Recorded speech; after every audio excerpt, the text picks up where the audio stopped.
5 minutes past 7 on the dot, as we normally do. I think between 7 and 5, we just do our little network. Okay. Thing, yeah, which we started just before 7. And we already have 65 people logged in, and that number is going up. So good evening, everybody. Just say hello, however you can, through the chat, to the panelists, to the speakers, and hope everyone is well. Hello. Hi. Hello. Yeah, I've not been to the barber shop, so I can't show my face. Okay. So thank you. So we're just gonna start now.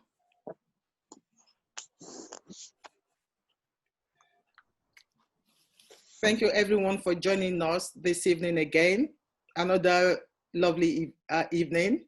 We're so lucky, and I'm so excited with our speakers today. We have one of my favorites, on the panel today. I always call her our mother. Every time I refer to her, she is our mother. She said, Wendy, come off it. Come on, come off it. And indeed, she is our mother. She's our voice. She's paved the way for us. So for that, we thank you. I know we've heard that you are retiring, but hopefully you will not be tired. So we will always have you by our side. So thank you very much, Yvonne, for joining us this evening. You're very welcome. We've been looking forward to hosting you. Thank you. And this is our 7th webinar since the 19th of April. And we've been growing stronger and stronger. And a very big thank you to everyone that joined in every Friday. And we truly hope that this has really empowered you, inspired you, and you have really learned a lot of things from this. And also obviously network as well. And thank you very much, Jennifer, for joining us today. We appreciate you. And Dr. Banjoko, thank you very much. I think we just need to give you an honorary nurse. So, so thank you very much. We had, like I said, we have fantastic speakers lined up. So I'm not going to take the position of the moderator. I just want to say thank you for joining us. And I'm looking forward to a fantastic evening again. Thank you. Over to you. Yeah.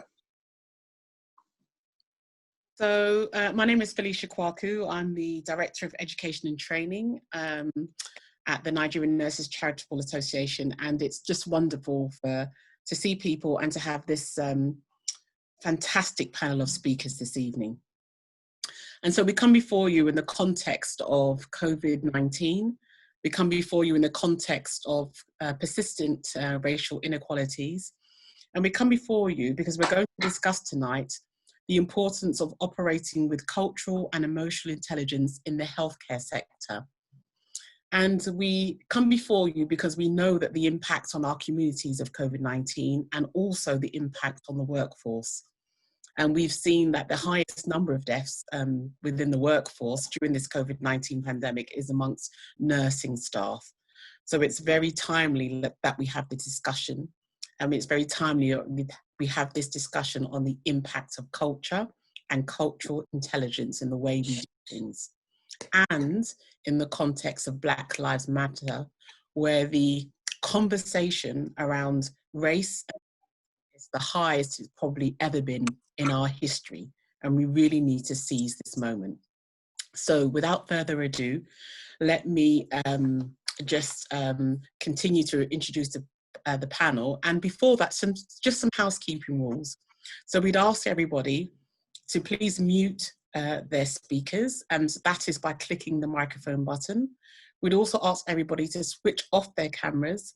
If you switch off your cameras, it saves the bandwidth, and also it's just so that you can see the speakers and the president and myself as the moderator, and we have our other moderators, which is Priscilla Nwikpo and Yemisi Ajebile, and so you will be meeting those later on during the panel. So our first speaker today is Yvonne Kokyo. It's a timely week for Yvonne, actually, because she's changed roles within the same week. So let me introduce her. So Yvonne Kogel currently is she's just exited as the director of the Workforce Race Equality Standard for NHSE and NHSI. And on the 10th of June, she's just commenced a new role as the lead for the London Race Equality Programme, working directly with David Sloman, who is the NHS London director. So there's going to be some exciting work going on there. And her history is that she is a nurse by background. She's been nursing for over 40 years. She was awarded an OBE in 2010 for services to nursing. And then she was further awarded a CBE for services in 2018 for services to equality and diversity. And she's changed the face and the landscape about how we converse about race equality in this country, and actually probably globally. She's also a fellow of the Royal College of Nursing. She's also a fellow of King's College, and she has received 2 honorary direct professorships from Bucks New University and from Middlesex University. So now we will hand over to Yvonne. Thank you so much, Felicia, for that wonderful introduction. I'm so pleased to be here with all of you this evening. It's a really difficult and hard time, I think, for Black and ethnic minority people in the country generally, but particularly in the NHS at the moment. And I'm going to talk a little bit about COVID and BME staff and the culture in organisations in terms of why we are where we are and what we're going to do about it. Now, I haven't got access to my slides, so I'm going to have to say next slide, and hopefully somebody's going to give me the next slide. Fantastic. Now, some of you who have heard me speak before will have seen this slide, and it's a really important slide because it tells us about the type of culture that we have in our NHS. It tells us very clearly, if you look at the data, which is actually quite up-to-date data, that if you are from a Black and ethnic minority background, if you can see the line on the very, very top, that actually you have a much worse experience in our NHS in terms of being discriminated against.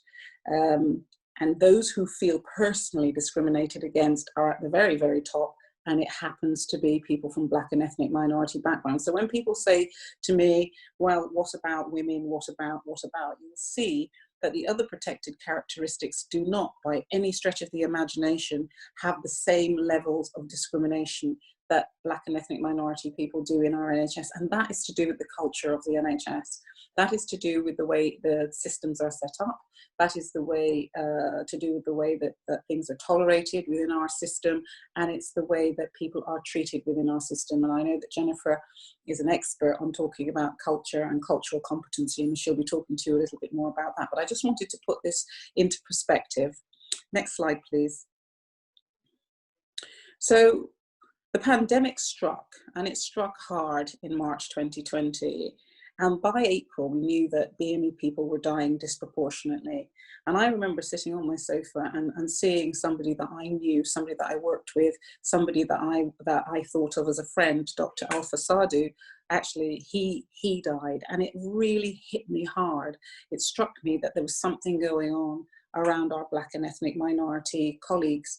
And it was at that time that I decided I was going to write to Simon Stevens, Chief Executive of the NHS, and have a conversation with him about what is going on and what can we do about all of this. And it was decided that we would actually start to investigate and see what was going on, because with a population of 15% of people from Black and minority ethnic backgrounds, 33% were dying of COVID, and that was in the general population. But what we were also seeing was that many of our frontline staff were also succumbing to the virus, and quite a number of them were from Black and ethnic minority backgrounds, and that was such a worry for most people. But it wasn't a surprise to me, and I'll tell you why. Next slide.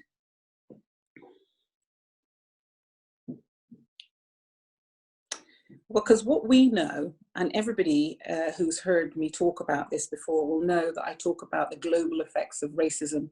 The thing that we try to struggle with and put into kind of a box around the NHS isn't an NHS issue at all.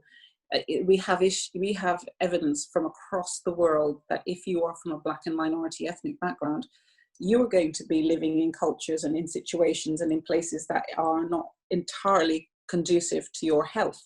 So in terms of health, wealth, housing, and the judiciary, you're going to have a worse experience than your white counterparts. This we know is a fact because we have lots and lots of data and lots of evidence about all of that. And I don't need to go into depth and detail about what happened to poor George Floyd recently in terms of what happens within, you know, from policemen and so on. And that's across the world. That's not just America. That's in this country too. That's Australia. That's Canada. If you have more melanin in your skin, you are going to have a worse deal. Now that is really, really important for you to hang on to. Next slide. So what we've got in the NHS, because we asked the Office of National Statistics to actually have a look at this, was a report on COVID-19. And COVID-19 was and is still a disease that should not be underestimated in its ferocity and what it can actually do. It is undiscriminating in that it actually attacks and kills quite a few people. But interestingly, it actually attacks and kills Black people more than any other individual in this country. So when the Office of National Statistics published its report in May, what we saw very clearly was that people from Black and ethnic minority backgrounds in England and Wales were dying disproportionately to their white counterparts. And when age was taken into account, Black males were 4.2 times more likely to die from COVID, 4.2 times more likely than their white counterparts, and also Black women 4.3 times. And that's a phenomenal number. They also showed that people from Bangladeshi, Indian and mixed heritage were significantly, statistically, more likely to die from COVID, which is really, really something to take on board. Even when they took into account the socio-economic and demographic characteristics, and they actually measured, looked at disability and other factors, Black and ethnic minority people were still nearly 2 times more likely to die of COVID than their white counterparts. And that showed that socio-economic and other factors are partially to blame, but not completely to blame. So what they did was to ask for more research. Next slide, please. And so the thing that is missing or was missing was the explanation about biological weathering. It was about the fact that chronological age doesn't only capture the duration of the time you've been alive. What it also does, it captures the experiences that you have in that time. So if you are not having positive experiences in your life through all sorts of situations, your wealth, your health, your housing, your education, across the board, if your experiences aren't brilliant, that impacts on you biologically, not just physiologically. And in it impacting on you biologically, it actually weakens your immune system. And this is a really important point because this is something that hasn't been really talked about very much here in this country or in the press. This phenomena is very, very real. The things that Black and ethnic minority people have to tolerate and go through in their lives are very different to the situations that white people have to tolerate and go through in their lives. Subsequently, what happens is that our bodies actually wear out much quicker than our white counterparts. Next slide. And so what happens, and this is all a bit technical, but we have these features in our DNA called chromosomes, and they have these things called telomeres at the end. And when you have the stresses and strains that Black and ethnic minority people have, studies have shown that it actually shortens the length of those telomeres, and telomeres are what tells you about how long you are going to live. So at the same chronological age, So if you're the same age as a white woman, say 56, Black women are much older than their white counterparts in terms of how their bodies have aged as a consequence of living in white-dominated societies that aren't set up for them. The cultures that they're living in are not set up for people to feel comfortable, for people to feel accepted, for people to feel that they are part of society. And I don't know if you guys saw the program the other night called Sitting in Limbo, where that gentleman was a Windrush person, and he went through a terrible time, and that is part of the reason why our immune systems are compromised, and we are more susceptible to this thing called COVID, as well as many other diseases, diabetes, coronary heart disease, testicular cancer, I mean, all sorts of diseases, Black and ethnic minority. And this is the thing that people don't talk about very much, but it's very real. And as Black and ethnic and minority people, we need to understand it and know what it is. Next slide. So Professor Kevin Fenton, who is also a Black man, was asked to do an investigation, and I think most of you will probably know that. And you'll know that the first half of his report was published last week. And that report was interesting because it confirmed from a quantitative point of view, from a data point of view, that Black and ethnic minority people were dying disproportionately. So now we've got two reports, the ONS report and Kevin Fenton's report, saying this thing is happening to Black people. So there can be no denial. There can be no denial that there is an issue for us as Black and ethnic minority people. The interesting thing about that was the second half of the report wasn't published. And in fact, the second half of the report still hasn't been published. But yesterday, what we heard was that there is a second part to the report. And in that second part of the report, the contents were about the qualitative part of the report. And it wasn't published for reasons that I have no idea. I have one idea, but I won't say that now. But it was the important part of the report, which is, what are we going to do about it? What are we going to do to make things better for all the Black and ethnic minority people that are working in the NHS and are living in this country? So he came up with 7 recommendations, which I'm going to share with you. Now, this has not been published as yet, but because it was out on Twitter last night and it was on all over the news last night, I'm not doing anything that I shouldn't do by showing you what these are. And what I'd be interested to know from all of you is whether or not you think that these recommendations are actually going to make any difference at all to the lives of Black and ethnic minority people in our country, and particularly in our NHS. So next slide. And these are they. So this is what he's recommending that should happen across the board for Black and ethnic minority people to make things better, to make the culture better, to make sure that we have a system and a country and a situation that means that we're never going to actually go through this thing again in terms of people dying disproportionately.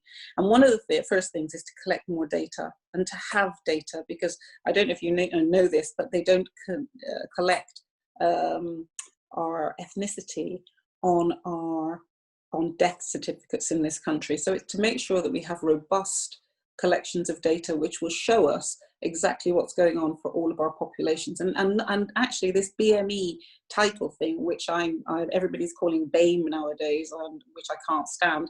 I'm talking about people of color here, not just Asian people or Black people. What we need to understand is that when we use this term, there's a myriad of different ethnicities within there. There are, people from Africa, the Caribbean, India, Africa, across the board. And we have to understand how disease and how situations impact on every single group. And that, I think, is something that we've never done, and we really need to move towards that. We need to make sure that we improve representation of BME staff at all levels in our NHS, local government and integrated care systems. And it's easy, it trips off the tongue easily, but working on the res, I absolutely know that it's really difficult for this thing that we call race equality and representation to happen. And it's all sorts of reasons for that, but we haven't got that many senior leaders at the very top of the agenda. And then we've got, of course, to make sure that we protect staff, make sure that they're okay, and have the risk assessment tools and all the rest of it. And then there's talk about funding education and prevention campaigns to help rebuild the trust that's been lost with communities. Now, this is all stuff that's going to the government, and what we're waiting for once that hits the new equalities minister. Is to hear from her whether or not she's going to investigate this and see whether or not there's going to be an investigation into whether or not we have whether we have more investment in race equality. From my perspective, that's going to happen, and I think the fact that I've been moved to London to write a strategy for London proves that we're going to be doing something within the NHS, and I've been given the authority to make sure that that happens. That's fantastic. But these recommendations are absolutely key, and I'm just wondering whether or not they are tight enough, whether they will do enough, or whether there are other things that we can do that will make things better for our Black and ethnic minority staff in the NHS, as well as across the country. I mean, I was in a meeting today with the chief nurses for London, and I have to tell you that I was when you're listening to people on the phone, it's all well and good, but when you're seeing that every single chief nurse in London happens to come from a white background, you have to ask yourself the question, what's going on here, when 50% of the workforce are from those backgrounds? So from my perspective, I think culture is really important. I think we have to change it. I think it has to be different. I don't think for 1 minute that it's going to be easy. I think that we're going to have to all work together really, really hard and use this time, because I think we have got an avenue, a corridor that's going to last us probably for another 18 months, if we're lucky, to actually make the changes that we need to make our NHS much more culturally sensitive, and to make sure that every single member of staff, regardless of their backgrounds, are treated with respect and dignity and valued. So thank you.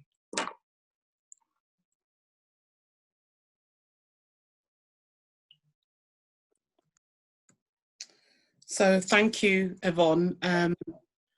That was very enlightening, and I think at the end of the panel speakers, there will be an opportunity for the callers to ask you questions, and there will be plenty.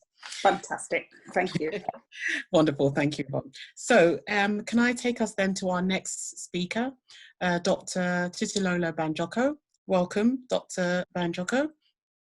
And Dr. Banjoko is currently the Executive Managing Director at Brighton and Hove Clinical Commissioning Group. She's also a co-founder of Better Health for Africa. She is prolifically known as a prolific commentator on African news, events, and other relevant matters. She sits on the Council of the Royal Africa Society, and she has various chairs of, she sat on chairs of various organizations, including the European Health Commission, and she has received numerous awards, and one of those awards in 2006 was the Pride of the Continent. So she is well known as a champion for ethnicity and Africa, and we warmly welcome her to this evening's panel.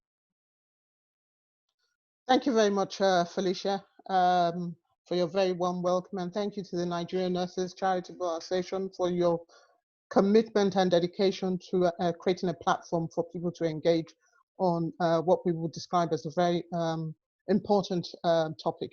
So what I'm going to talk through today is really my experience in terms of emotional intelligence and cultural experience, and I'll sort of try and chart my journey and bring some things to life. I would try and not make it too serious, but I would describe a number of things, and I hope that people will find it very useful. So obviously, in terms of the context, emotional intelligence, I thought I'd better check the definition.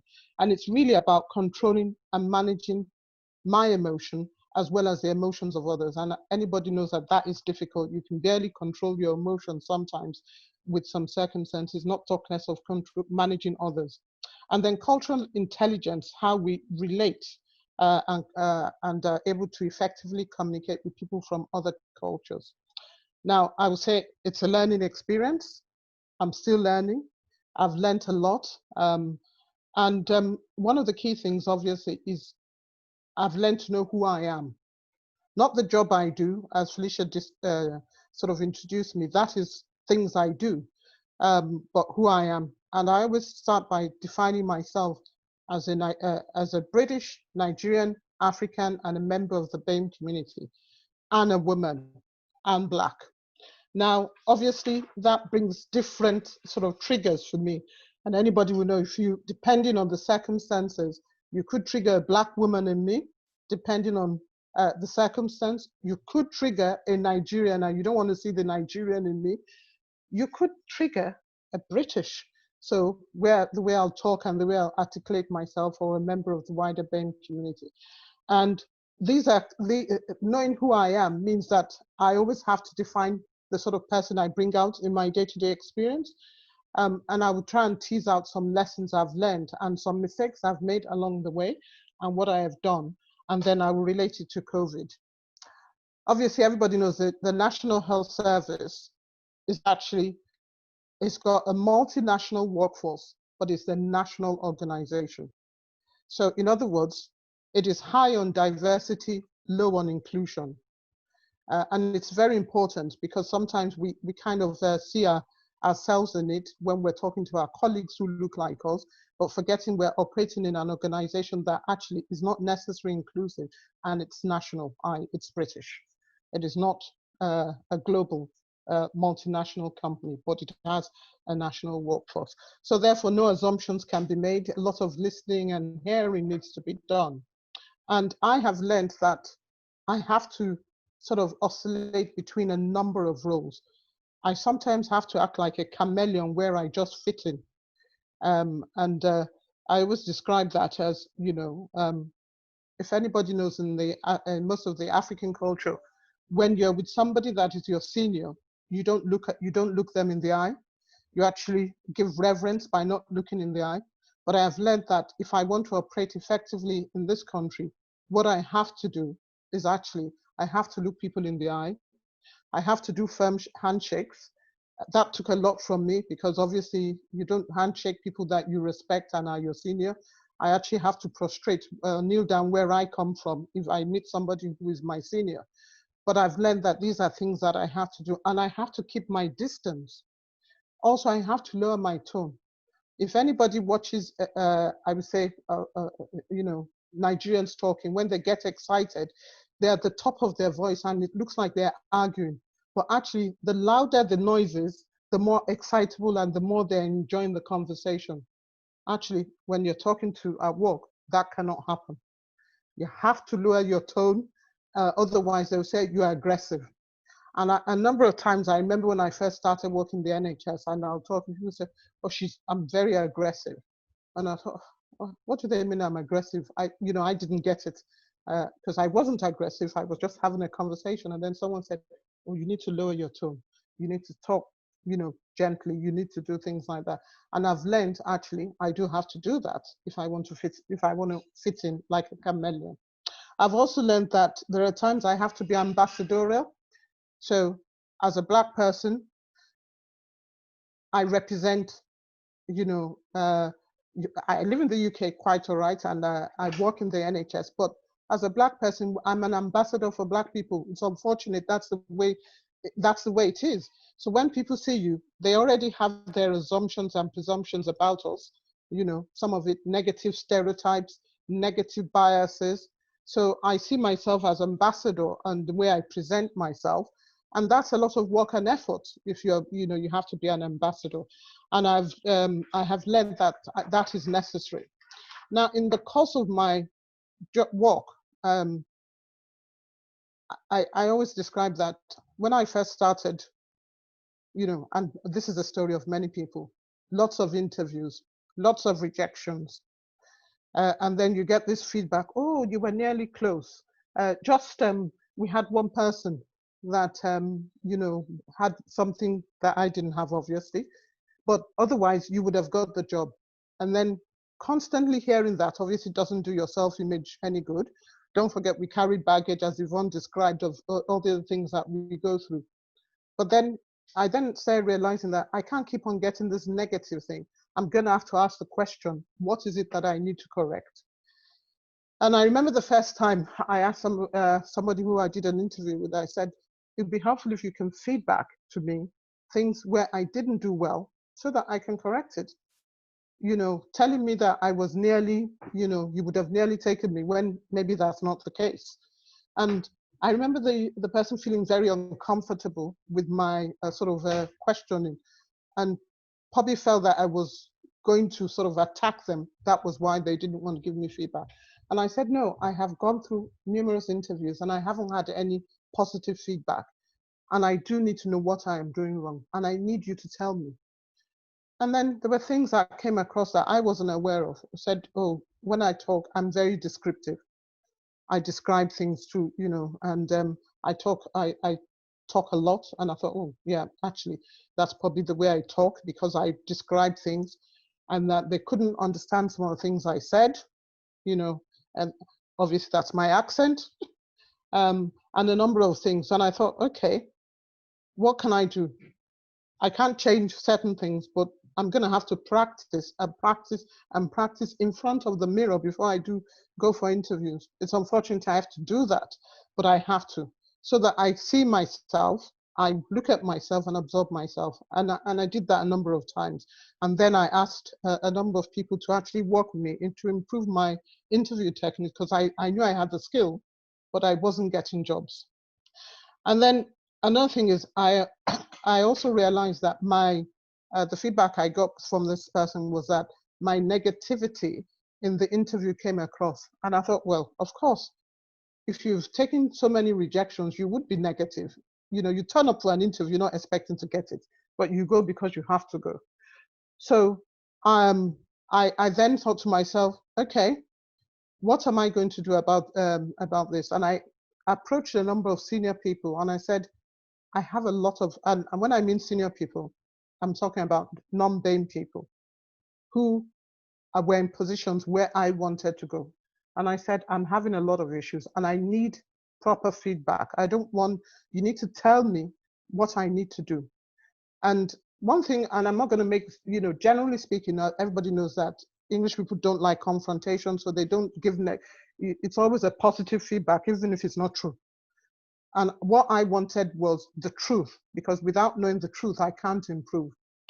And I found somebody who actually told me a number of things about myself that I then said, okay, I hear you. So how are you going to work with me to improve this? There's no, you know, and we developed a plan, and till today, this person is my mentor and has really supported me to get me to where I am. And I worked on it. You know, it was hard. I always say I work twice as hard because I've got to prove myself, you know, as to who I am. And there are times also where I have found that in my job that you know, you get inside and you can tell almost immediately with people's reaction is maybe I was shortlisted because I'm the black person that has to tick the box, but actually no intention of taking me, because when I'm talking, you can feel, you know, you kind of get that feedback. And I remember saying to somebody that I don't want to be going for interviews where I'm just a tick box. So what I do is before I apply, I actually call. I call and speak to whoever is the person doing the you know, the recruitment, so that I'm very clear on what I can hear. And I'll use this word carefully, not what I want to hear, what actually they're saying. So, you know, there are times when, you know, if you've lived long enough, all this, you know, in between the lines. And then there are times when I'm bold, I would say, can you tell me, is there somebody that you have in mind for the job? Because I don't want to apply for the job, if that's the case. Some people will tell me, well, yes, there's somebody working on the role at the moment. And I think, okay, that's fine, I'm not applying. Because I can't, you know, negativity, there's a limit to what you can take. So these are some of the things I've done. And when I realize it's truly open, if I'm told it's truly open, then I know I will apply, and I will apply myself to the role. Now, in my day-to-day job, I have faced racism. There's, you know, when I was practicing as a clinician, I've had a patient tell me, don't touch me, and I've seen a consultant go and treat the patient. I have turned up for board meetings, and I have been directed to the cleaning office. I had a patient complain against me and said, this was when I was practicing as a clinician, in the days when we still used to wear white coats, and I had a stethoscope around my neck. And I remember very well the manager turning up and saying, a patient has a complaint against me. And I said, oh, can I read the complaint? And I looked at the complaint and said, when the nurse saw me, I said, hang on, before we go further, can you read this complaint to me? And she read it. I said, yeah, and am I a nurse? Nothing wrong with the nurse, but I just said, can you not read the complaint? And I had to say, if you don't take the complaint letter away, I will be complaining myself. I have seen people assume that I'm the PA. There are all these things, but you know, the nuances, or people talk about the food, African food. Oh, I can't stand that food. It's smelling in the kitchen. And I've had to, you know, sort of say things like, actually, what's wrong with the food? Every food smells. Everybody has an accent. Nothing wrong with that. In a nice and quiet and respectful manner. But there are times when I've had to control myself at meetings where I might not necessarily agree with what's being said, but I say to myself, if I talk now, I will be aggressive. And I said early on, because it's touching a raw nerve in me. And there are times like that, I decide this is not the time to say anything. Best thing is to be quiet, and I'll speak later when I'm controlled. And these are some things I've had to learn myself. Now, in terms of all this, I say this to say one thing. One of the things that COVID obviously has done, and Yvonne touched on some of the disparities and some of the issues, is we as the BAME population have had to adapt into a system that is not set up for us, that does not acknowledge the multinational or the multi-diversity of the workforce and the population itself. And in the process of not doing that, health inequalities would always exist. It would exist because the message is not getting across, and people's talents and skills are not being valued. And for me, I hope that the context of COVID and the recommendations that Yvonne highlighted in the slides earlier on will shine light on the need to deal with all these micro level issues that would ensure that we're able to address the impact of COVID and the health inequalities beyond just even COVID. Thank you very much.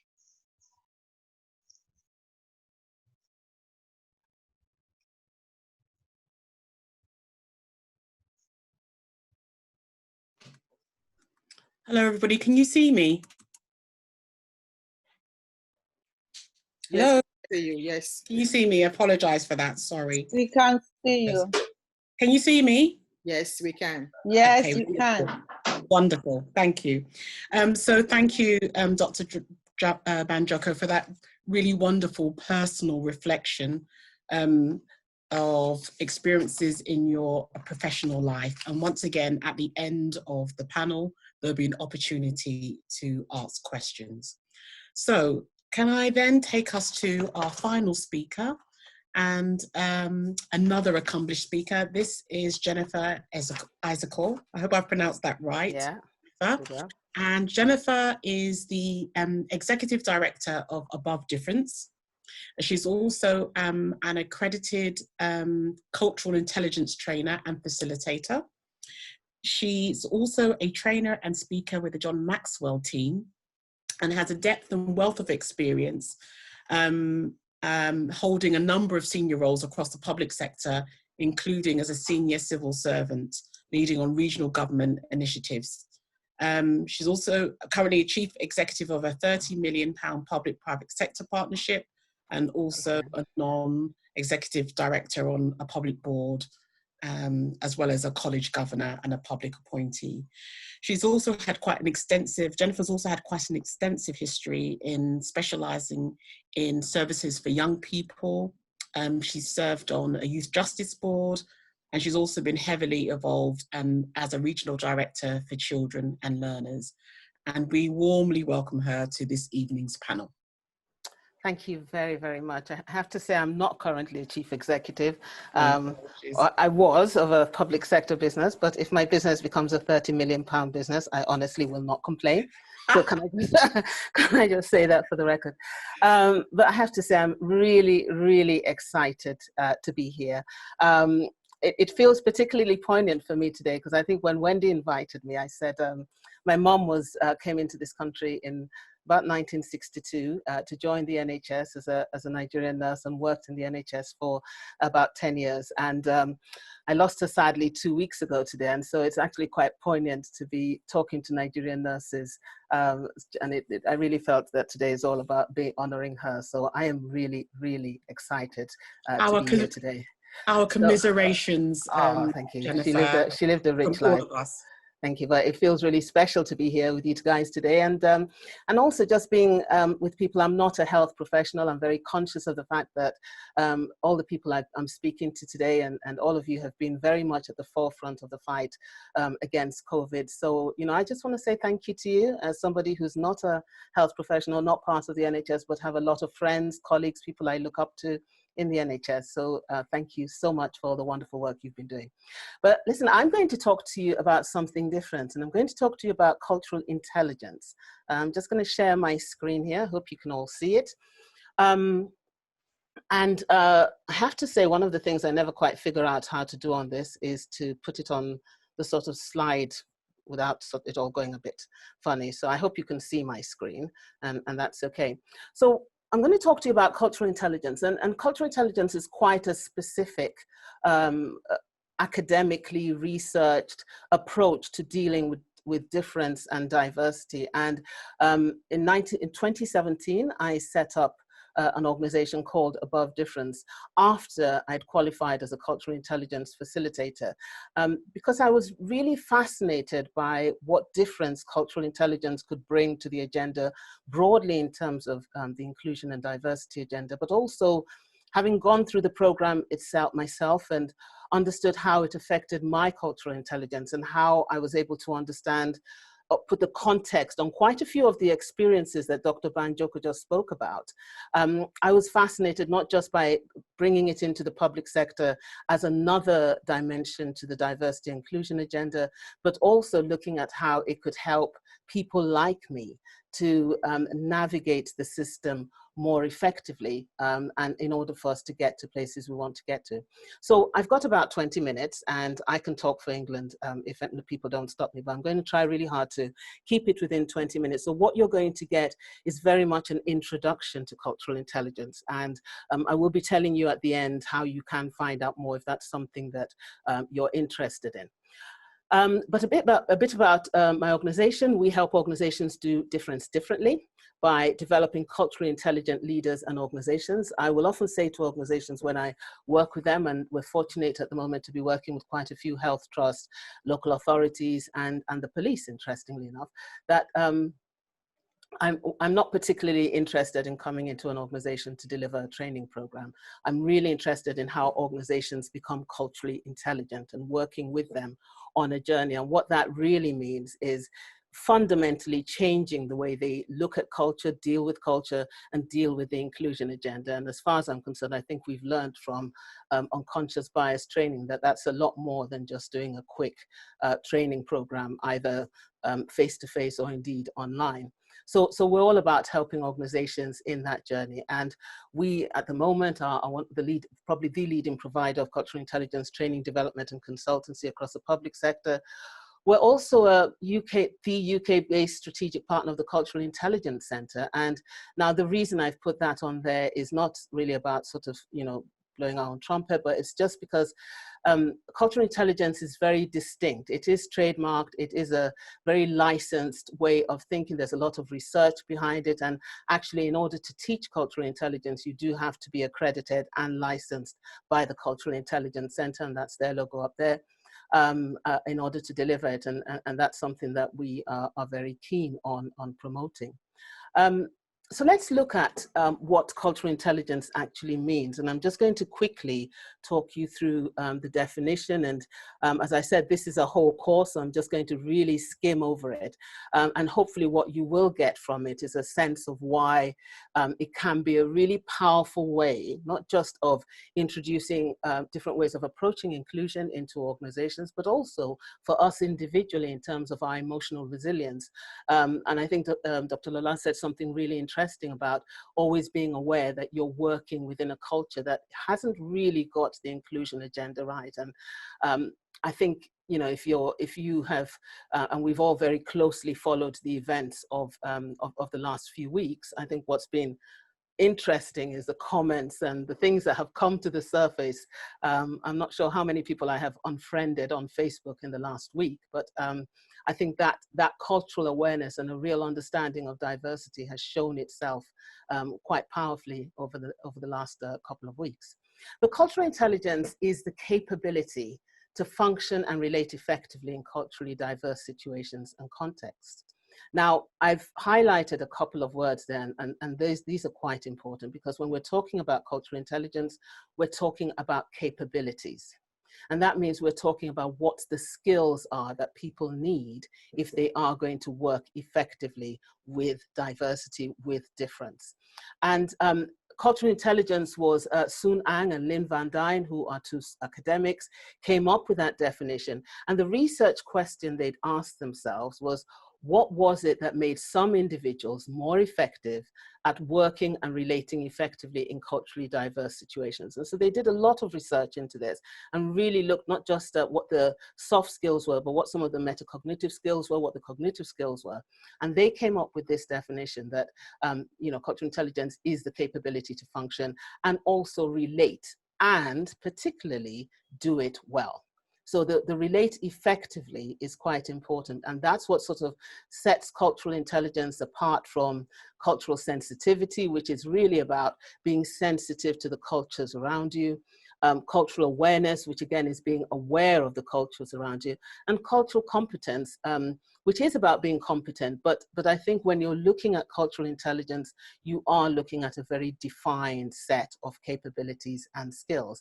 And in many ways, that sets it apart from many of the other things that we've worked with. And now the other thing, when we talk about some of the defining points of CQ compared to other approaches, is that it is developmental. And one of the things I really like about cultural intelligence is that you can teach people to be culturally intelligent. And that's really important because we're not all born culturally intelligent. So it doesn't matter where you're from in the world. It doesn't matter whether you're Black or white. You're not necessarily more culturally intelligent just because of where you come from. And also when we talk about culture within the cultural intelligence context, we're looking at culture in its wider sense. So not just ethnicity, but across a whole range of things that actually bring people together. It's based on a clearly defined framework, and I'll talk to you a bit more about that. But you know, cultural intelligence has a lot of academic rigor behind it. So again, it's not just a kind of nice to have. It's academically validated. I think I've already mentioned that.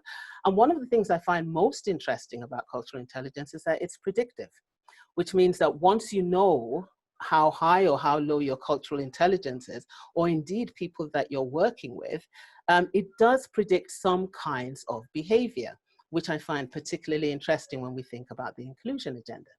But let's go back to the capabilities that I spoke about earlier. So, you know, there are 4 key capabilities in cultural intelligence that we talk about.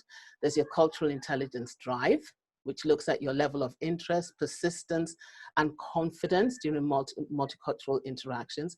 So this is really about people's motivation to actually engage with difference. And let's be honest, when I do training courses, I often say to people, if you're the kind of English person that, you know, goes to Spain in the days when we could still go, and you only eat fish and chips and you hang around in the British pubs, then you're probably not very high on CQ drive. But then I also say, if you're one of my country from Nigeria, and you know, when you come to visit the UK, you hang out in Peckham and only shop in Peckham and only eat Nigerian food while you're in the UK, then again, your CQ drive is probably not very high. So it's really about your motivation to engage with people who are different from you.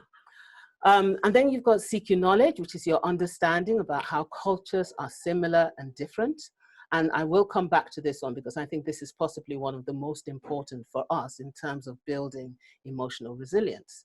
And then you've got your CQ strategy, and your CQ strategy really is how you prepare for multicultural interactions. And actually, Lola was speaking about quite a lot of that when she talked about really beginning to think through how she presented herself in interviews and how she presented herself in different situations.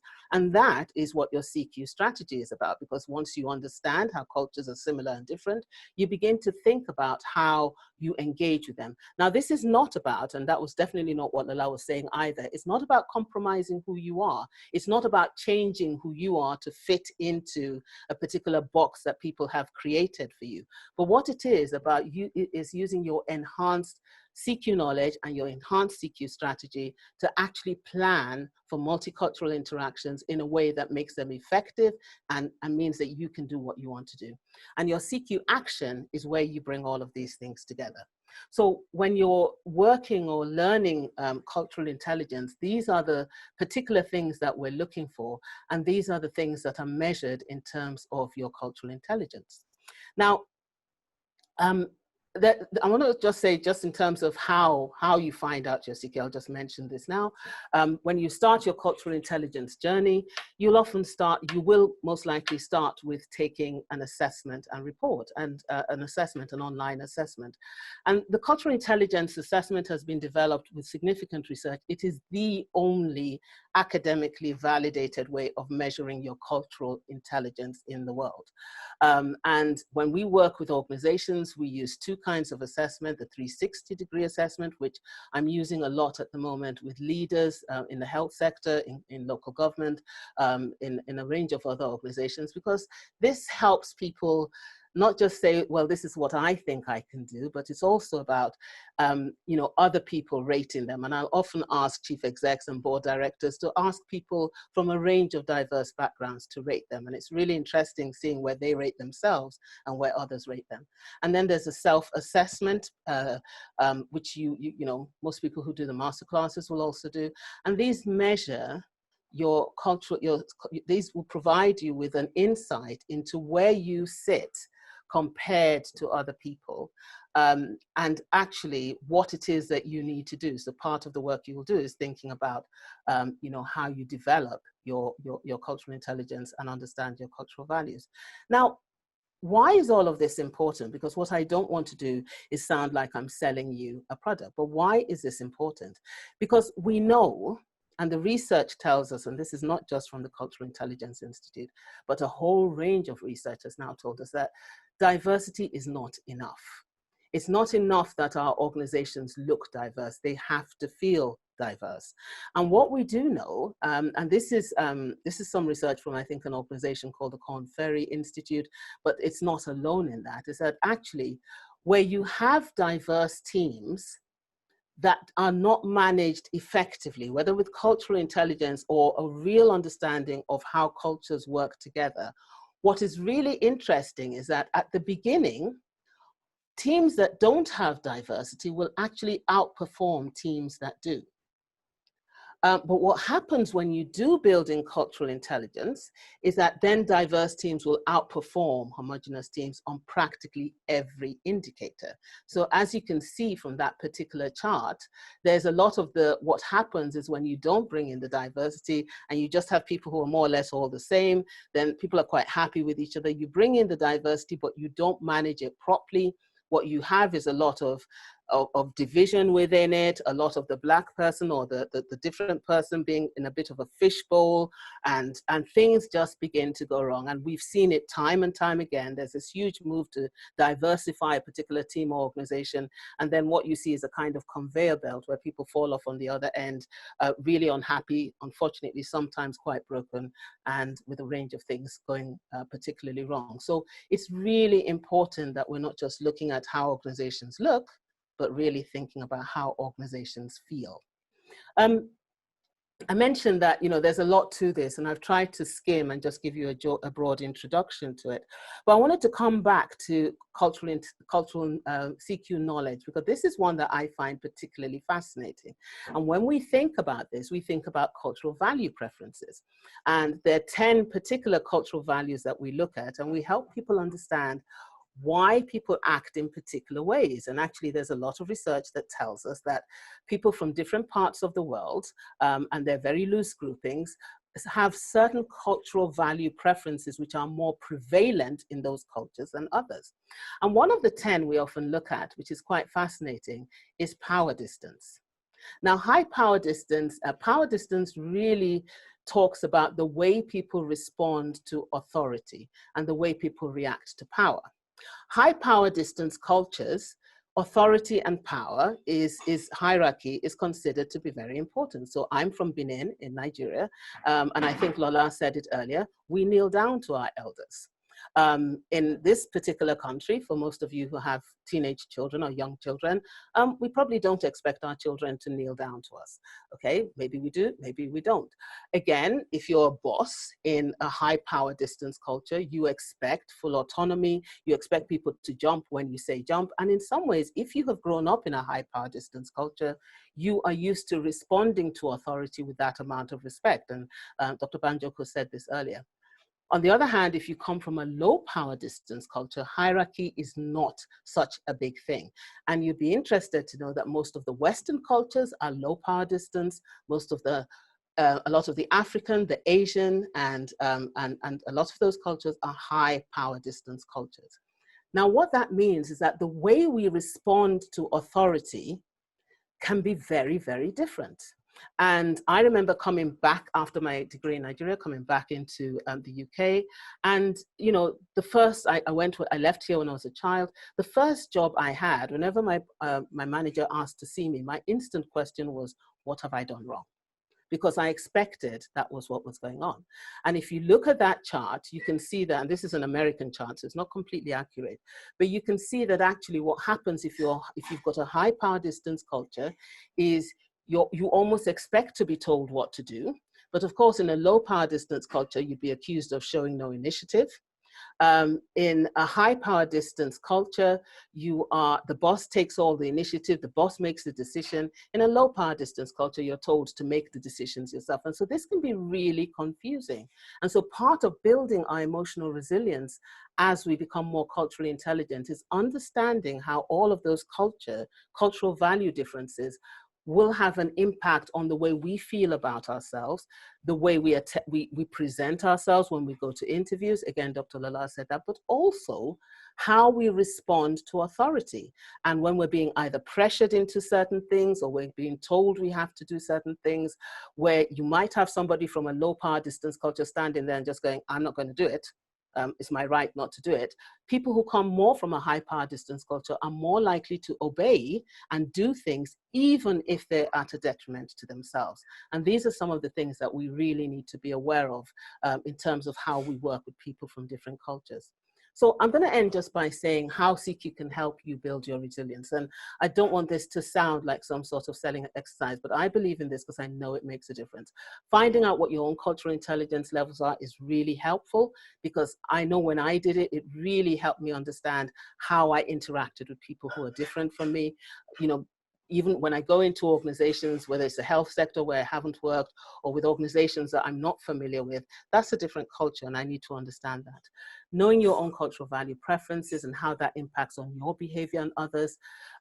Learning how to use your enhanced skills CQ to be more effective. I know when I was looking at the QA, somebody was asking about soft tips and what are the skills you need. These sort of things help. Developing your capabilities and skills as an inclusive and culturally intelligent leader. And just, oh, sorry about that, improving your ability to adjust and adapt when working in a different situation. One of the things that what we're doing at the moment is I've just developed quite deliberately, just because I know this has been really useful for a lot of people from, people from Black and minority ethnic backgrounds who I have come in contact with. I've just developed a course that's very much, and I've decided to do something that's very much about cultural intelligence to complement a lot of the leadership programs for BAME leaders out there. And I did say to Wendy when she invited me to this that, you know, I think the course is sometime in July, and I'm happy to pass out the link. But one of the things I would like to do to say thank you to the audience today is I will be offering 2 free places on that course. You've got my email address there. Just email me and tell me why you think you should have access to those 2 free places. And I will then pick randomly from whoever writes to me. And hopefully it's a virtual course. I think it's in July, and I look forward to seeing you there. Thank you very much. Thank you, Jennifer. Well, what can I say? Wow, wow. I'm sorry, I just stopped sharing my screen. Just a wonderful set of speakers with different perspectives, different reflections, different experiences around cultural competency, the impact of culture within organizations, and the impact on culture on ourselves as individuals and on workforce community. So just amazing, and I thank each and every one of them. So I know now it's just gone 8 o'clock, and I can see that there have been many questions. And so I'm now going to hand over to you, Priscilla, who's going to moderate the questions.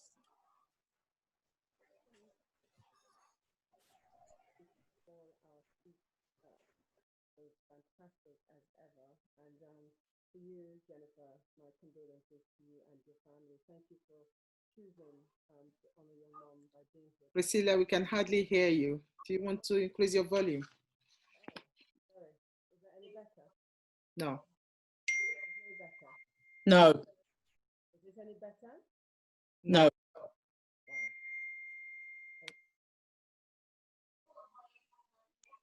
She's mute. No, I'm not mute.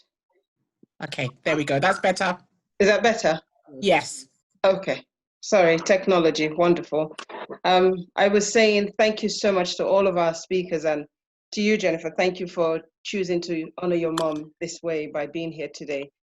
Condolences to you and your family at this time. There's been some great questions. So much has been happening, as we all know. And as such, so many questions have been generated. So I'm going to start with Ursula. Ursula says, beyond the speeches and the lectures, what are we doing? Have we made representations to the government? Can we develop tools that can be used by members of the BAME to address systemic institutional racism? I think we can start with you on that, Yvonne, please. Yes, so I hope you can all hear me. And I have to say that my Black and ethnic minority colleagues are doing a hell of a lot. We've got Felicia on this call, and Felicia is also the chair of the CNO BME group. She has facilitated meetings up and down the country, collected information and data from Black and ethnic minority colleagues, and has made the deputation to the Chief Nursing Officer, who has access to Simon Stevens and ultimately the Minister. So that's just one example of the work that's being done by many people of colour to try to get things to move. I mean, I think people need to understand the political environment in which we're living in and working in, and I think the situation is that we've been I don't want to use the word oppressed, but I'm going to use it anyway, for the last 400 years. And the systems that have been developed are not going to be easily unpicked. And the thing that we're experiencing at the moment with George Floyd and COVID and everything else that's coming at them is not going to go away easily like it has in the past. And so I feel that this is and I said this earlier, this is a window of opportunity for us. That window will close again. It will, because history shows us that it will close if we don't do anything about it. And I think that at the moment, we have got the opportunity to make a real difference, not necessarily across the whole of the globe, but I think definitely within our NHS. I can feel it, I can see it, I'm experiencing it. David Sloman has asked me and given me absolute authority to pull together a strategy in London for all of our staff, Black and ethnic minority staff in London. And I can do that with the help and support of all of my colleagues and all of you. And that strategy will feed into the 10-year plan and the people plan. And so, you know, we're building this thing into the system levers. So I would say that we're not just talking. Talking is fantastic and it's good. And I applaud the people who've pulled this together, because I think it's a wonderful, wonderful platform for people to hear from each other, see each other and share with each other. But in the background, people are working incredibly hard to make the changes that they need to make so it's all sustainable. Sorry, that was a long answer to a very short question. Sorry. No, it was a great answer. Jennifer, I don't know if you have anything that can support that at all. Can't hear you. You're muted. You're still muted. Jennifer, you're muted. Okay, I'm sorry, I'm unmuted. No, and again, I would just, you know, honor and respect those people. I have had the pleasure of working in the past alongside Yvonne long before COVID and long before George Floyd. And I know that through the Res Experts program, there has been a lot of work going on in the background already. So in some ways, I think, you know, I think I wrote an article that said this COVID-19 landed on a bed of structural inequalities that already existed, and showed that up. But I think, you know, it's also interesting that it landed also on some of the really great work that had been going on before it. And that means that perhaps now we're more ready to go through that window than perhaps we would have been if this had happened a few years back. And I think that's something that we just really all need to get together now and just really support. Thank you. Congratulations on your new role, by the way, Yvonne. Thank you. Thank you. And commiserations for your mom. So sorry. Yeah. Dr. Titi, let me come to you. The second part of the question was asking, can we develop tools that can be used for by members of the BAME to address systemic institutional racism? I suspect that is, you know, when people find themselves in those situations when they're on their own. Are there any tools that can be developed that could maybe help them? Thanks, Jennifer. I just also wanted to add to the previous question to say, as a leader in Sussex, we actually are doing a lot already. We had an event last week with our system leaders and Adam Doyle, and we actually have an action plan on how we're a tangible action plan with measurable steps that we need to take in the next 2, 6, 8 months and a year. Otherwise, like you said, it's just another meeting. So, and I'm the lead for the BAME response program in Sussex. And I do think it's a moral responsibility for me as a leader in the system to make sure that I hold our leaders to account on what they say they will do. Otherwise, it's just a statement.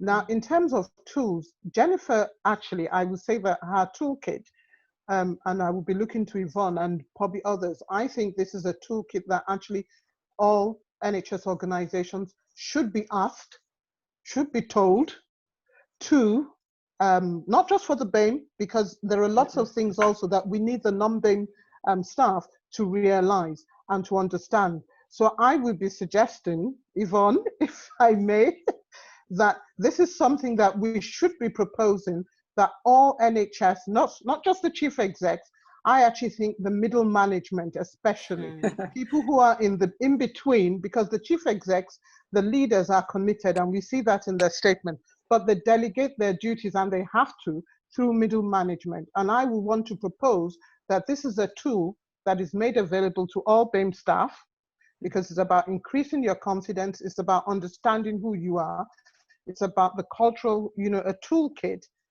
But also it's mandatory training. We all know in the NHS, we have what we call mandatory training. You have every year, you've got to go through this mandatory training. And I would want to propose as a real tangible tool, action, that this is something we propose. I will definitely want to propose it in Sussex, but I think it's beyond just Sussex. It's actually the whole NHS. And I'm looking to Yvonne because of your role in because I've got Res. so much money in my back pocket to be able to pay for that. So I can propose that, as we all know, that the NHS charities, where they raise a lot of money on the back of the COVID, and this is really something that funding from the NHS charities that goes through the charitable arm can use to support this. Yeah. So I would suggest there is money. I understand where you're coming from. This is not the money that goes to for patients. This is money from the charitable arm. And I would want to propose, probably I can work with you, Yvonne, on that, because I do know the NHS charities together to see how we can get this to the NHS for BAME and non-BAME staff. Okay. Yeah. Thank you. Thank you very much, ladies. I'm going to ask that we keep the questions as the answers as short as we can, because we have about 20 odd questions to get through so far. Stay with me, Doc. I have from Charity. Charity is asking, how can we set up a BAME network in my NHS trust? Although I don't know what Charity's NHS trust is, but how can she set up something there? I can speak to Charity offline and link up with other BAME networks so that they can support her in that process. So maybe through NNCA, if we have the contact, then that will be. Okay, thank you for that. So, and then we have Dion. Dion's asking, how can we put pressure on the government to implement the recommendations of the report? Talking about representation for a year, how do we escalate this? Yvonne? It's done. They're going to. The pressure came via George Floyd, and it came via everybody going out on the streets and really protesting. So they recognized that they needed to do something. Originally, when the first part of the report came out, my suspicion is that it would have sat on somebody's shelf somewhere and gathering dust. The second part would have gathered dust. I'm now told that it will be published, and more than that, it's going to be led by the Equalities Secretary to put things into place to make sure that something, these things happen. My confidence in the person is not as high as it could be. I guess you all know who I'm talking about. This is a woman who has never, Black woman like ourselves, who's never experienced racism and thinks this is the best government that we've ever had for diversity. I'm not going to go down the political road, but I think that we have to really keep the pressure up. We will really have to fight hard. I mean, today I was on a call with colleagues, is an international call with colleagues, because you all know that we're setting up a health and race observatory, and I've been lucky enough to be the responsible officer for helping to do that. And the Health and Race Observatory is going to make a big difference to Black and ethnic minority staff in this country, because what we're doing is having an independent body that is going to be looking at health and race from a research and data perspective. It's then going to build the research into the policy levers that we have within the NHS, and they are then going to be bound to implement what we find. So I think that things are getting better, and I think that what's happening with regards to the work that Kevin Fenton has done and his recommendations, but also with the Health Observatory, I think that it means that we are actually on a roll and we're going in the right direction. Lord Victor Abadawale, actually, another Nigerian, is chairing that and leading on the observatory. So if anybody wants any more information, I can take it offline, because as I say, I'm setting it up, and we're really, really keen to hear from everybody about what their thoughts are about what to do. Thank you very much, Yvonne. So that something is happening, Dion. Clarissa wants to know, and I'm going to come to, this is for all three of you. Clarissa wants to know, what are the soft skills needed to get to the top to effect change? Jennifer, we can start with you. I think that there's some soft skills, and I think there's some very hard skills as well. And I think one of the things that I'm not sure we're always great at doing is supporting effectively the people who are at the top, who are there to make the change. Because I think that to get to the top, you do have to be incredibly culturally intelligent, whether you've learned it as part of a cultural intelligence course or you're actually just really great at adapting to working with different cultures. And I think that in itself must be very weathering. I hope one day somebody can do some research on that, because you do have to do a lot of adapting. And I think often people looking from the outside don't always understand how much adapting you have to do in order to get there, and in order to sit in the kind of boardrooms where you can make change happen. So I think you have to be pretty emotionally resilient, because sometimes you'll get the flack from all sides. You'll get it from the people that you're trying to make change for. You'll get it from the people that you're trying to engage with. And that flack will come from all sides. So in many ways, I think it can be quite a challenging position to be in, and you have to be quite persistent. And quite resilient, I think, to some of that. There's an interesting word I read in a Harvard Business Review a few months ago, did a really interesting piece on diversity and spoke to a lot of Black managers, and they talked about something called code switching.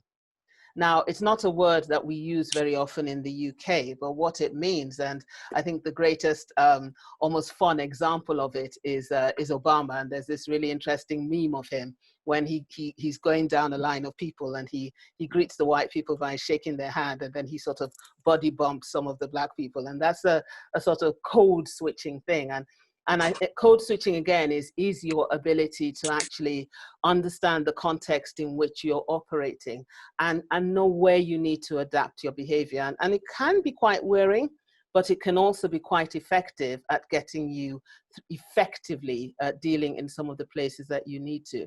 And then I think, Lola says something really interesting. I think you do need to be prepared to take quite a hard look at yourself. And think about what skills you need, what gets you into it. The last thing I would say is you need to have an incredibly good network of people around you who will support you. Because I think working at the top of the public sector, I think, it can be a pretty tough place to be for a number of reasons.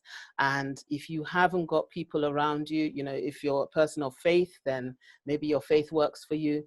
But if you've just got a really good network of great girlfriends who are prepared to buy you Ben and Jerry's and anything you drink on those days when you just want to go home and cry, or family and friends, then I think that's important. But have a good network around you. Absolutely. Thank you. Doc? Thank you. I think for me, personally, I would say that networking has been one of the key things I've had to learn. And when I mean network, going outside my comfort zone, engaging with non-BAME members of staff, talking about animals, even if I'm not interested in animals, talking about the dog, going to the pub, even if I'm not interested, going to the pub, standing out. One of the memories I always still have is when I first started working in the UK, I remember somebody asked me, "Oh, do you want to come out for a meal?" And I said, yes. I went for a meal. And then when the bill came and they said divide by, and everybody had to, I thought, oh, where I come from, if somebody invites me for a meal, they're paying. They pay for it, yeah. And I was very upset about it because it was not in my budget at all. Especially I don't drink, and they had drinks and they had wine, and so you can imagine. But one of the things I learned is that a lot of discussions outside work is also important in terms of engaging. And many of the things that we do as BAME communities, we congregate together with ourselves because we feel comfortable with ourselves. But actually, you've got to come out of your comfort zone and deliberately go and learn, and people get to know you as a person in the process, and you can then ask for the tips. So when I said I asked somebody to give me feedback, it was not formally through work. It was in one of these outings. I was able to sit down with a glass. When they have, with a glass of wine in their hand, they're more receptive. And then, I was able to book. So I think there are things like that we have to do. Networking is critical.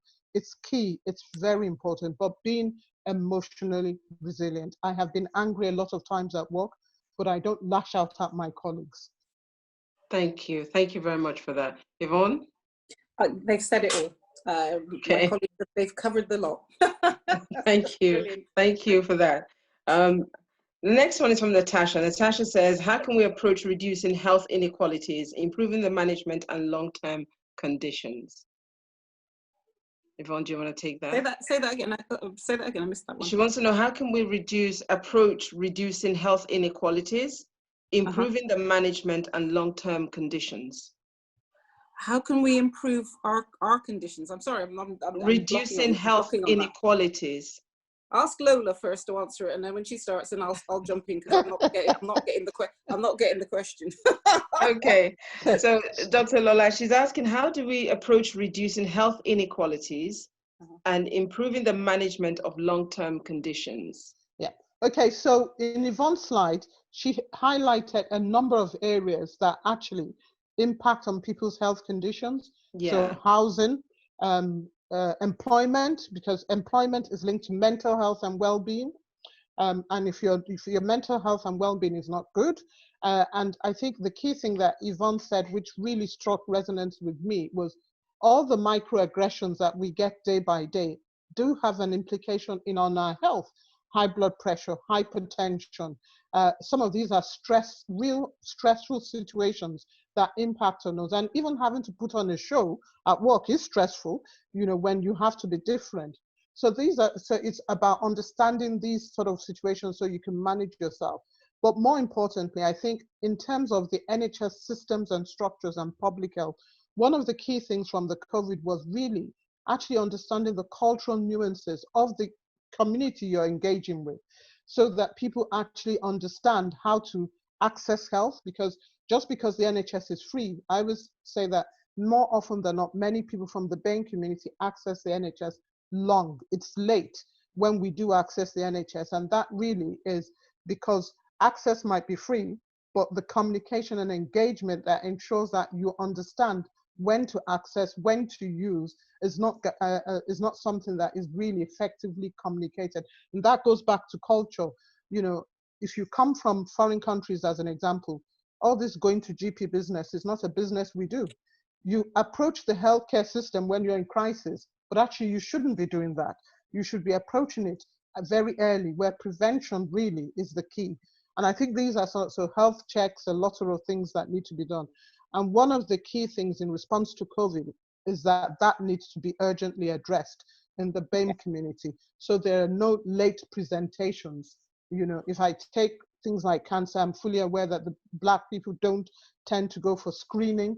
You can pick it up early, diagnosis, and reduce the health inequalities. But I think it's both the BAME community, but also the systems and structures that ensures that it understands the community that it needs to engage with. I don't believe in hard to reach. People say, oh, the BAME community are hard to reach. I say, you're not reaching hard enough. And that is the key thing. Brilliant. I like that. So Yvonne, you're okay. Yeah. Okay, thank you. She saved me. Thank you. Okay, we have an anonymous attendee. Our anonymous attendee says, how do we get our colleagues from the white ethnicity background involved in supporting the agendas of BAME initiative within the NHS? She believes that, or he, this may be key to shifting the culture and health and social care organizations. Yeah. How do we get them involved? Tricky. But we do have allies, don't we? We do have some people. We do have some people who I would describe as allies. I know of some allies, and sometimes I think last week one thing that struck me was I hadn't articulated how I felt to some of my colleagues. For them to really understand. This conversation where you have the conversation to say, actually, I watched the George Floyd. I cried. I was angry. I got very upset. This is what has happened to me, and this is the implications for me. It's uncomfortable, but I'm beginning to believe that as BAME community, we have to have these uncomfortable conversations. We have to be comfortable where we articulate it to people to say, not everybody will listen, I get it, but I can assure you a lot of people want to hear and they need to hear, but we have to say it. I can say it with my BAME friends. It's very easy for me to tell you what I'm going through, and we all share our stories, and we sort of commiserate together. But I think we need to shift that conversation, and that's what's happening with Black Lives Matter. It's shifting outside, where we're asking, and we're going to have these uncomfortable, it's going to be very painful. I mean, I do feel for them sometimes, because and it doesn't help when they're white, you can see their face, but you have to articulate it. And I think that is important. Every one of us needs to start in a respectful manner, articulating what we go through. our day-to-day experiences. I didn't tell somebody before that somebody called me a nigger at work, you know, but you have to start saying these conversations. It's not comfortable, but I think we do need to do that. Jennifer, thank you. Thank you, Dr. Lola. And I think it's also about being clear what we stand for. I say to organizations now, and even though it does sometimes lose me work, I'm working with quite a few health trusts. I say if I'm going to come and deliver cultural intelligence training, I'm starting with the board. And if you're just going to bring me in to come and deliver a one-day program to your BAME staff, I will actually refuse to come. And now that's as a very small and fledgling organization, that's a pretty risky stance to take. But I'm really not interested in CQ becoming another unconscious bias tick box for anyone. And what I am finding is that, you know, if you look at, I have to say, I'm not going to claim credit for it because I think there's still issues for it, but the only police force who has taken on cultural intelligence happens to be Avon and Somerset, who have now actually trained up one of their own staff as a cultural intelligence trainer. So one of the great things that we do when we work with organizations is we actually look to develop trainers within the organization, so it's a sustainable approach. But what that does mean is that when I'm going into organizations, I'm working with all white boards, I'm working with all white directors, and then saying as part of that, yes, I will work with the BAME staff. And I think we have to, you know, and I say this being an independent person, I think for me, thinking about how CQ makes a particular change, I'm quite clear on the fact that the culture of organization is defined by the leadership. So, you know, I can do all the work in the world. You can pay me to run courses for every BAME network in the organization. If the leadership is not culturally intelligent, it's a waste of time. And actually, I'm just setting up my colleagues to fail. And I think so from my perspective, I don't think that's the answer. But I have to say that I am finding that the trusts that I am working with are quite receptive to that. And people are actually saying, yes, you know, come in and work with the directors. Because they do the assessment, I do a one-to-one, you know, cultural intelligence mentoring session with them afterwards. And there is a willingness for some people to go, okay, how do I do this? There's still more work to be done, but I think that's one of that, from my perspective as an independent person, that's my kind of stand. Thank you so much for that. I'm going to try and quickly run through because we have so many, and there are more questions loading up on the question and answer I see. Maria Gascon Ramos says, how do we address microaggression without coming across as confrontational and problematic as an individual or as a group? I mean, I know you've touched on this, Doc, but you know, it may be worth just repeating it again. So I can only talk about the way I handle it. Because at that point in time, I'm angry or upset, I don't do anything. Because if I respond at that point in time, it will be out of proportion and I might find myself on a disciplinary. What I do is I walk away from the situation, reflect, and then later on, can I have a conversation, please? And then explain how and this is another thing I've learned in culture. They always say, explain how you feel. Don't say what somebody else did. So, and these are, you know, as an African, you tend to say, look at what you did to me. But I have learned it's about, I start by saying, what happened to me, I felt very bad. And actually, if you're, you know, what you've done, you're making fun of my accent. I don't appreciate it. It's undermining my confidence. It's demeaning me as a person, and it's not appreciating who I am. And more often than not, people then apologize, you know, whether they mean it or not, but more often than not, they do apologize. And I think that's the way I've handled it. And if sometimes I think, well, actually the apology is not sincere, I've said my piece and I walk away. If it is something that is it repeats itself, then it becomes a conversation with the person's line manager. And I've had to do that once.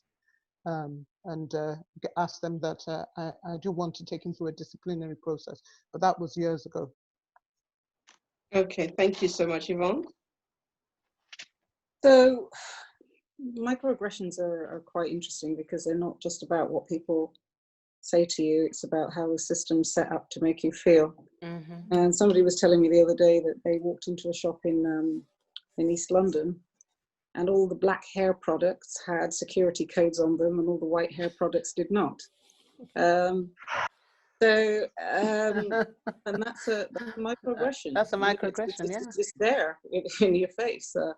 I've been on trains where people are pushing the trolleys down the aisle, and they're asking everybody, would you like? And they come and they just walk straight past me. So sometimes it's not what people say, it's about how the system's set up and how it makes you feel. It's about how it makes you feel.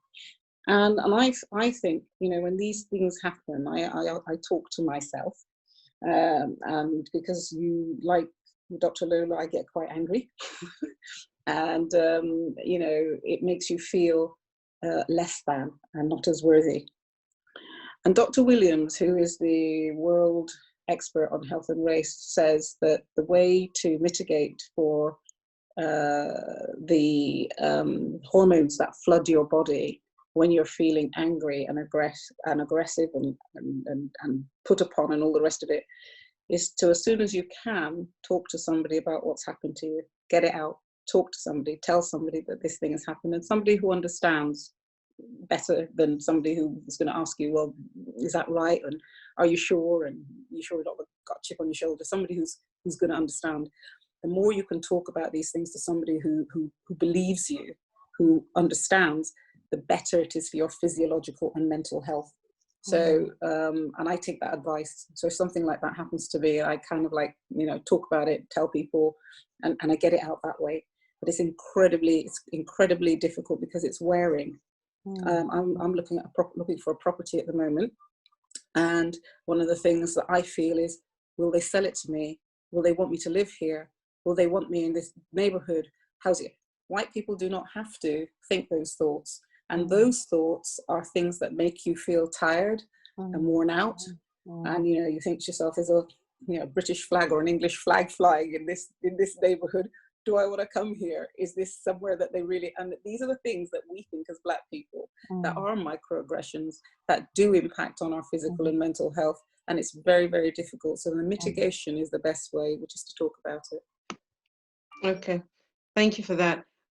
Jennifer, I have literally 3 questions. Let me just do that very quickly.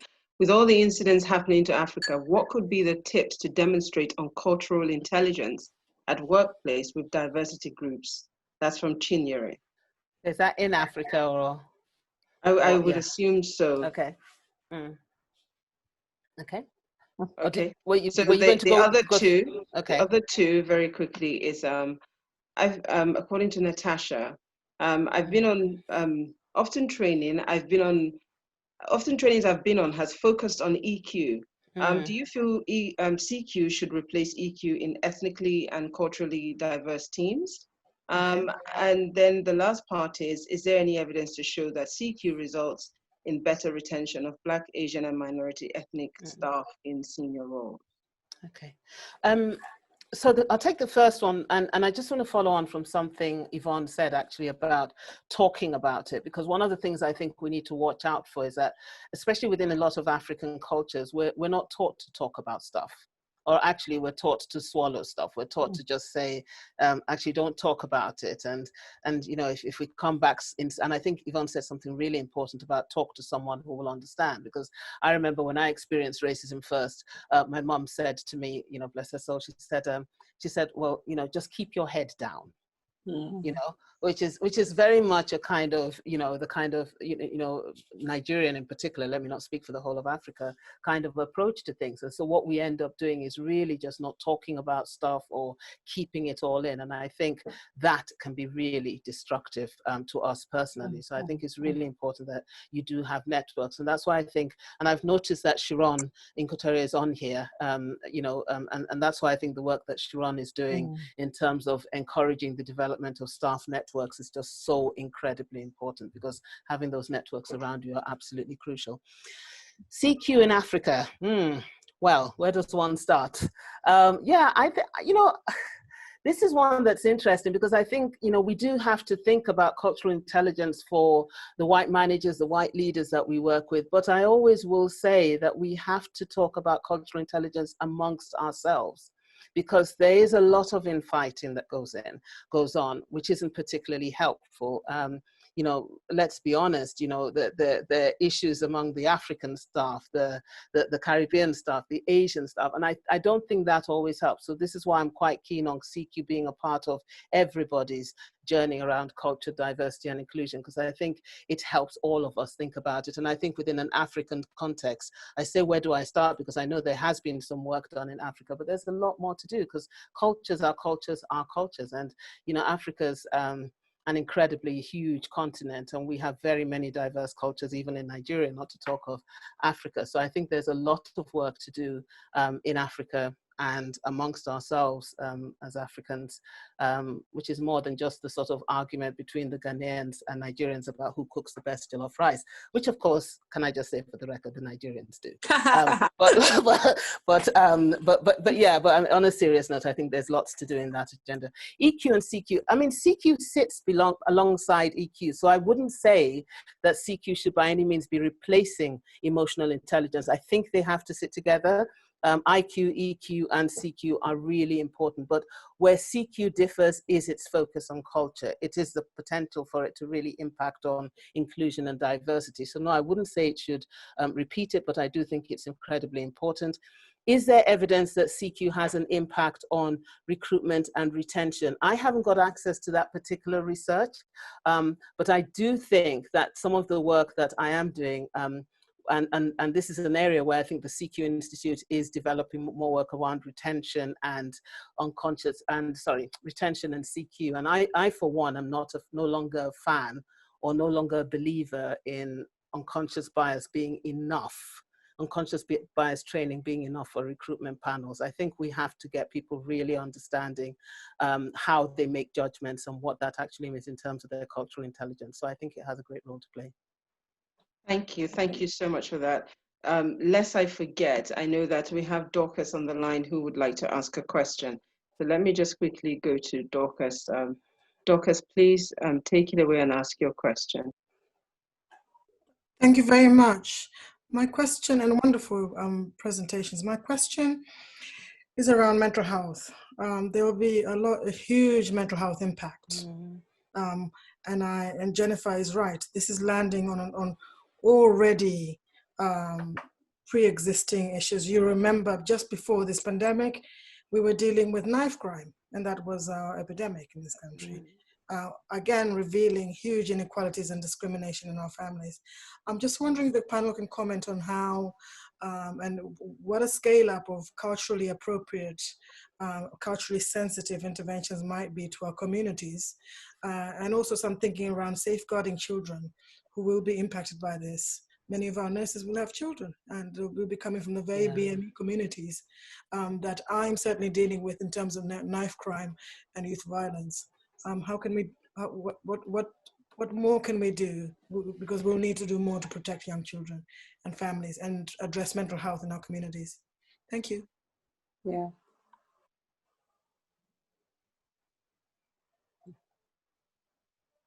Are you waiting for one of us to speak? Yeah. Yes, please do. Yes. Yeah. So you know, I think it's a very, very good point, Dorcas, and I think to begin with, within NHSI and HSE particularly, there was the rehabilitation and recovery and health and well-being work streams were not as sensitive as they could have been. And I think with the advent of all the unfortunate deaths that we've seen, and particularly around the Filipino community, people have been making sure that the interventions have been culturally sensitive. And you know, one of the things that we've looked at and are doing is providing a helpline for our Filipino nurse colleagues, for example, so that they can access culturally sensitive individuals to support and help them. Also talking to people from Black and ethnic minority counselling and psychological services about being able to put on, to be available for anybody who wants to talk to them, because there's so much fear and anxiety out there amongst Black and ethnic minority staff. We're also working with faith groups. So Joyce Fletcher, who is a senior nurse, is working specifically with faith groups around how they can offer support and interventions to people from different backgrounds, because obviously a lot of people from Black backgrounds and from Asian backgrounds have very deep faiths. So working with those groups of people to make sure that the interventions are safe and that they are appropriate. So, you know, there's a lot of work going on in the background at the moment that people don't necessarily know about with regards to recovery, because that's going to be a huge, huge, huge thing going forward, and rehabilitation. And I think that there's going to be a lot more money put into those areas, because the trauma that people are experiencing is very, very real. And a lot of people, even now, are finding it very, very difficult to come to terms with, you know, being on the front line and the fear of potentially what might happen to them, and also what they might take back to their families. And also, you know, seeing people around you die or get sick, all of that is very traumatic. So I'm confident that they will be putting things into place. And I think that if there's things that people feel we ought to do more of, then if you can tell me offline, that would be really, really helpful. Thank you very much, Yvonne. Does anybody else want to contribute to that? I just want to say that I think we do need to do something around young people. I was invited to sit in with a school who are on their journey around cultural intelligence. And I think what we've had is we've had the COVID stuff. We've had all the concerns around, you know, the impact of the disproportionate impact of COVID on people of color, on Black people. And then we've had the George Floyd thing. And we've had this massive outpouring. And it was really interesting hearing a Black head boy in a school where there's been a lot of Twitter stuff where a lot of kids have been, I don't know, some of you might be aware of this, but there's racism in education, and a lot of kids have been going online and really talking about all the racist experience they've had and the microaggressions in a lot of schools. And they've been naming particular schools. So this has raised up quite a lot of issues for schools. And in a particular school where the staff wanted to hear what the young people were feeling. And it was interesting that the 3 young people who were very articulate who spoke all used the word traumatic. I'm traumatized. Wow. By what's going on, which took me aback a bit, actually. Not because I wasn't probably conscious that this has been quite hard for young people, but I think where you've got, you know, young people now talking about trauma, I think this time period is going to have quite a marked effect on the health and mental well-being of a lot of people of all ages. And we will probably be picking up the pieces from this time period for some time to come. And I think there's a real debate to be had about how all the services work together, not just health sector and, you know, the police, education, all of those services work together to provide robust support for young people over the next few years to come, because I think we will have problems if we don't. Okay, thank you so much for that. Time, I have all of 5 minutes to try and for the questions. There are some key questions I see here, but very quickly, Yvonne, Leslie is asking, slavery was academically validated, legally supported, and economically underpinned. How do we reach for legitimacy from an entirely new system, perhaps an African one? Gosh, that's a question from my 2 African colleagues sitting on the panel. But to be honest with you, I think it's a really, really good question. You know, I'm sitting watching people pull down statues and do all sorts of things. They'd have to burn down the whole of this country, actually, because the whole of this country was built on slavery. You know, you go to Chatsworth or to, you know, Howard Castle or any of the big stately homes in this country, and it was built on the back of slaves. If you go to sit on the railways were built on the back of slaves. You know, the whole country was built on the back of slaves. So I think that there is something about how this country never acknowledges any of that, and how it is a really difficult and hard conversation to have with people who are less educated, I should say, about their own history. There was a second part to that question about Africa, which I will let my colleagues answer. Doc. Yeah, thanks. Interesting. I watched a video earlier on today where it's an African American, and he was saying that what hasn't happened and therefore where we are now. And he used the example of South Africa, where they went through a truth and reconciliation, where people come out and speak. So like Yvonne said, the history needs to be told. People need to hear. And if anybody watched any of those truth and reconciliation, it was painful. It was really, really painful. But because that's the only way, you come out, and he said that that was done in South Africa. Rwanda also did the same thing with the genocide, and there are museums in these countries that define what people went through. And I think there's something, like Yvonne said, there's something about the conversation that needs to happen now, even with Africa also, in terms of what was the African role in context. Yeah. Because I always say the Africans also have a role to play. It was aiding and abetting in some instances where people were sold into slavery. And then the sort of the UK, in terms of the trade that happened, because Yvonne has touched, you can't burn down everything. I don't think they burned down everything in South Africa, but they had a very good truth and reconciliation where painful conversations happened, where people heard the truth, acknowledged the truth, and then you can then sort of start the journey of healing. And I think that's very important here, where it is. I mean, I was shocked when I found it out at Bristol. I thought, wow, that means virtually everything in Bristol is, built on slavery. The whole thing. The whole thing. Exactly. And I thought, well, and I found it interesting that some of the BAME staff actually went to these schools. So in other words, they got their education from the schools. Yeah. So, but for me, I think it's about we need a conversation, a national conversation needs to be had. It's not, I don't want to hear, I don't want to hear. You are going to have to hear. You have to hear what happened. Africans have to say their bit. The Caribbeans have to say their bit, and the non-BAME have to hear. What is it that, and from that we can then begin the journey. But trying to put it under the carpet, it's the video I watched was very powerful. He said they've tried that in America, and it keeps on coming up and up and up because nobody wants to have that conversation. Okay. Thank you so much, Doc. I just, time doesn't permit me. There are so many questions, but let me just read out a couple of statements here. Christine Dyson says, I see myself as an ally. I have always been engaged. I see it as a privilege to have been invited to these events. Thank you for that, Christine. We also have Deborah. Deborah Hall says, I am here as an ally, as a white ally, and I'm here to learn. Welcome, Deborah. And then Jennifer, I agree about all the whites on board. We need more white allies. Allies are being said here.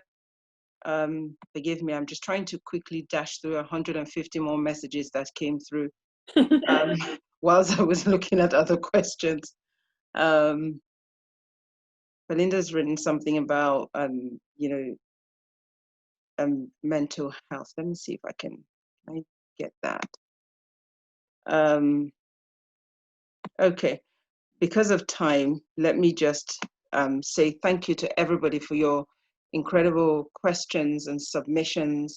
Thank you so much. Time doesn't permit us to answer all of them, not because we couldn't. I think perhaps these questions should be sent through to the panels, and then maybe responses can come back on them. Okay. But let me just, sorry? Happy to. Yeah, Thank you. Thank you for that. So I'm just going to hand over now to Wendy, who's going to take over from here. Thank you all very much. Thank you to the panelists. Thank you. Thank you, Priscilla. Thank you. Thank you very much, Priscilla. Wow, wow, wow, wow. What can we say? Another fantastic evening. Breathtaking. Thank you very much to all our panelists, and most especially to our speakers. Dr. Banjoko, thank you very much for taking us into your world, sharing those practical tips and practical steps and how to manage our anger. Because yes, indeed, I think Yvonne also echoed that we all get angry. And I just wanted to yell out every time, to be honest, but you have really told us how to manage it in one word. And thank you very much for that. Jennifer, wow, my phone hasn't stopped. How can we get her slides? We need her. How can we get her to speak to our CEOs, to all our directors? You see, your business is really on point. So we really need you. Thank you very much for coming on the platform. It's been very insightful. It's eye-opening. Thank you very much. Cultural intelligence is the word now. That is the way we should go. We need to learn how to manage our culture as well as respecting others. So thank you very much. And definitely I will be applying for that space that you've given. my email hasn't stopped, so a lot of people on that list, but I will be choosing to and getting back to people. Thank you very much. Thank you. The mother of diversity. Hey. Thank you very much. You're welcome. We're so honored to have you on this platform. You've been our role model. We don't know when to say goodbye. It's hard to do. We know you are retiring, but you're not going to be tired. So we just have you around, raising our voice. I've known Yvonne for over 2 decades. She's a role model. She's a mother. She's a friend. She's everything. Oh, bless you. Thank you. You've really started the journey, and you've paved way for so many of us. For that, we say thank you to you. You're very welcome. You're very welcome. No problem. Highly of you. Thank you very much. Felicia, where are you? Thank you very much. And not forgetting all our attendees and participants every week. And I must say to you, it looks as if a lot of people actually are aware of what we are coming back to do next week. And the title of our topic next week is the power of white allies. So we truly have these powerful white men, CEOs, coming on the platform. Wow. Have those uncomfortable conversation. Sounds good. Uncomfortable, insightful conversation. And let us all go right together. So I must say thank you to everyone again, and surely we shall see you again next week. Thank you, and have a good weekend. Thank you. Thank you. Bye, everyone. Bye. Thank you, everyone. Take care. Good night. Oh gosh, how do I get out? Oh, leave.